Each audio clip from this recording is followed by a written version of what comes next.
Breaking news దేశవ్యాప్తంగా సంచలనం create చేసిన హనీమూన్ మేఘాలయ హనీమూన్ కేసులో కీలక పరిణామాలు చోటు చేసుకున్నాయి. ముఖ్యంగా హనీమూన్ లో ఈ హత్య కేసులో ఏదైతే ఆయుధాన్ని ఉపయోగించి రాజా రఘువంశిని హత్య చేశారో దానికి సంబంధించిన ఆయుధం ఆధారంగానే ఈ కేసు అయితే అంటే ముందుకెళ్తుంది. దానికి సంబంధించిన ఆయుధాన్ని అయితే పోలీసులు గుర్తించారు. దానికి సంబంధించి పోస్ట్ మార్టం రిపోర్ట్ లో కూడా చాలా కీలకమైన విషయాలు అయితే వెల్లడించినట్టు తెలుస్తుంది.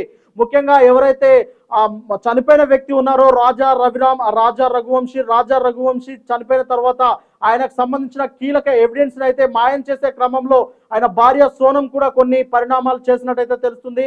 ఈ సందర్భంగా పోలీసులు అయితే తనను అరెస్ట్ చేసి విచారిస్తున్నారు. ముఖ్యంగా పోస్ట్ మార్టం రిపోర్ట్ లో చాలా షాకింగ్ విషయాలు అయితే వెలుగులోకి వచ్చాయి. ముఖ్యంగా రాజా రఘువంశిని తలపై 2 సార్లు బాధినట్టయితే తెలుస్తుంది. దాని కారణంగానే ఆయన మృతి చెందినట్లయితే పోలీసులు గుర్తించారు. దీనికి సంబంధించిన కీలక విషయాలను కూడా పోలీసులు వెల్లడిస్తున్నారు. ముఖ్యంగా వీరిద్దరూ మధ్యప్రదేశ్ లోని ఇందోర్ ప్రాంతానికి చెందిన రాజా రఘువంశి సోనం మే 11న వివాహం జరిగింది. ఆ తర్వాత మే 20న వీరు హనీమూన్ కి అయితే వెళ్ళారు. హనీమూన్ కు వెళ్ళడానికి ముందు జమ్మూ కాశ్మీర్ కు వెళ్ళాలనే ప్లాన్ ఉన్నది. అయితే అక్కడ పహల్గం ఉగ్రదాడి కారణంగానే హనీమూన్ కు వెళ్ళలేదని ముందు తెలిసింది. కానీ ఖచ్చితంగా సోనం పకడ్బందీగా ప్లాన్ చేసి వారి హనీమూన్ ప్లేస్ ను మేఘాలయకు మార్చినట్లయితే తెలుస్తుంది. దీని అంతటికీ కారణం తన ప్రియుడైన ఎవరైతే తన ప్రియుడు ఉన్నారో రాజా కుష్వానా ఈ మొత్తాన్ని ప్లాన్ చేసినట్లు అర్థమవుతుంది. మే 15న ఈ హత్యకు ప్రణాళిక వేశాడని పోలీసులు గుర్తించారు. ఎందుకు తగ్గట్టుగానే విశాల్ చౌహాన్, ఆనంద్ కుమార్, ఆకాష్ రాజ్పుత్లకు రాజ్ కుష్వానా సుపారీ ఇచ్చినట్టు తెలుస్తుంది. అయితే రాజ్ కుష్వానా మేఘాలయకు వెళ్లకుండానే ఈ ప్లాన్ ను పకడ్బందీగా అమలు చేసినట్లయితే అర్థమవుతుంది.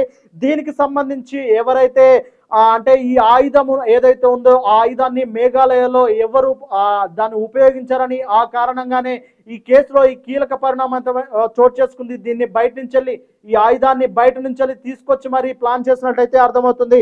ముఖ్యంగా అంతా వారి ప్లాన్ ప్రకారమే జరిగిందని, అయితే హత్యకు వారు ఉపయోగించిన పదునైన ఆయుధంతోనే అంతా తారుమారైనట్టు తెలుస్తుంది. ఇలాంటి ఆయుధాన్ని సాధారణంగా మేఘాలయలో ఉపయోగించరు. దాంతో బయట వ్యక్తి ప్రమేయం ఉందని పోలీసులు అనుమానించారు. ఆ అనుమానం ప్రకారమే ఆయుధం గురించి తీరా ఆరా తీశారు. దాని తర్వాత వీరి ఎవరైతే సోనం ఉన్నారో సోనం కాల్ డేటాను కూడా వారు పరిశీలించారు. ఈ కాల్ డేటా పరిశీలించిన తర్వాతనే పోలీసులకు కీలకమైన ఎవిడెన్స్ అయితే దొరికాయి. ముఖ్యంగా మర్డర్ ముందు సుఫారీ ఇచ్చిన వ్యక్తుల్లో ఒకరిని సోనం కాంటాక్ట్ చేసిందని గుర్తించారు. రాజా సోనం ఆచూకీ గల్లంతు కావడానికి ముందు ఆమె ఫోన్ లొకేషన్ అలాగే నిందితుని ఫోన్ లొకేషన్ మ్యాచ్ అయినట్లు పోలీసులు చెప్పారు. కేసు విచారణలో భాగంగా పోలీసులు కస్టడీలో ఉన్న సోనం సహా మిగతా నిందితులను మేఘాలయకు తీసుకెళ్తున్నారు. మరోవైపు ప్రధాన నిందితుడిగా ఉన్న కుష్వాహా మేఘాలయకు వెళ్లకుండానే హత్యకు ప్లాన్ చేశాడన్నట్టు పోలీసులు అయితే ఈ నివేదికలో పేర్కొన్నారు. ఈ సమయంలో సోనంతో టచ్ లో ఉన్నాడని మొత్తం వీరితో టచ్ లో ఉండే మొత్తం చేసినట్టయితే తెలుస్తుంది. ముఖ్యంగా మనకు ఏదైతే 1లో చూస్తున్నట్టు ఆమె సోనం అయితే ఖచ్చితంగా నిందితులుగా ఉన్నారు. తర్వాత బాక్స్ 2లో మనం చూసుకున్నట్టయితే వారే కంప్లీట్ గా కుష్వాగా తెలుస్తుంది.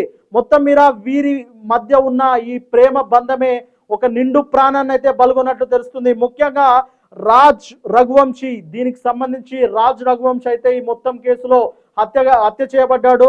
అయితే వీరి ప్రేమ బంధాన్ని తెలియని రఘువంశి ఇతన్నైతే పూర్తిగా అంటే తన భార్య సోనం అయితే పూర్తిగా నమ్మి చాలా ఏమరపాటుగా ఉన్నట్లయితే తెలుస్తుంది. మొత్తం ఈ ఘటనకు మొత్తానికి కారణము వివాహిక బంధం అంటే వీళ్ళ అక్రమ సంబంధం అనేది అయితే చాలా క్లియర్ గా అర్థమవుతుంది. పోలీసులు అయితే ఈ మొత్తం ఆ కేసును అయితే చాలా క్షుణ్ణంగా పరిశీలిస్తున్నారు. ఈ క్రమంలోనే సోనం అయితే అరెస్ట్ చేసి కస్టడీలోకి తీసుకున్నారు. ఇంకా దీనికి సంబంధించిన పూర్తి వివరాలు అయితే తెలియాల్సి ఉంది.